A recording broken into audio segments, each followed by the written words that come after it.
Нискобуџетската авиокомпанија Визер ги укинува авионските линии од Скопје до Барселона од 26 октомври и од Охрид до Лондон од 24 октомври. Ова го објави специјализираниот сајт за авиација xuaviation.com. Укинувањето на овие две авиолинии доаѓа кратко по поништувањето на јавниот повик на владата за финансиска поддршка на нискобуџетски авиокомпании по истекувањето на договорот за субвенционирање на авиокомпанијата Визер на крајот на јуни. Укинувањето летови на авиокомпанијата Визер од Скопје до Барселона и од Охрид до Лондон го потврдува и чинот доколку пробате да резервирате лет на нивната официјална веб страница со датум после 1 ноември.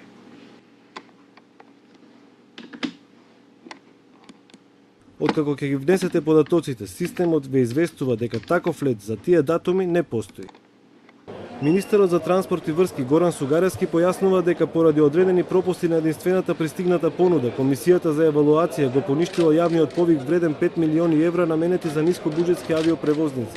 Планот на Министерството е во најкусможен рок да распише повторно јавен повик за финансиска помош на авиопревозници со кои тие ќе се субвенционираат за наредните 3 години. Одма сакам да најавам дека наредниве денови со информација на влада и се разбира со сите активности кои што треба да ги превземе Министерството за транспорт и врски, ќе биде распишен нов јавен повик, бидејќи државата знаете дека има предвидено пари кои што се за субвенционирање за нискобуџетните компании.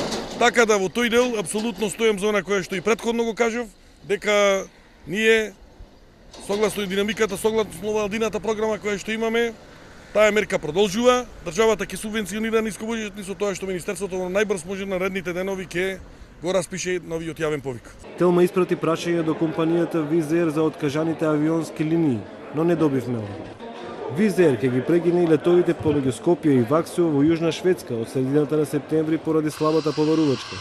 Последниот лет помеѓу двата града ќе биде на 16 септември, пошто предажбата на билети ќе биде прекината. Оваа нискобуџетска компанија во последните 8 години има добиено 9,5 милиони евра државна помош.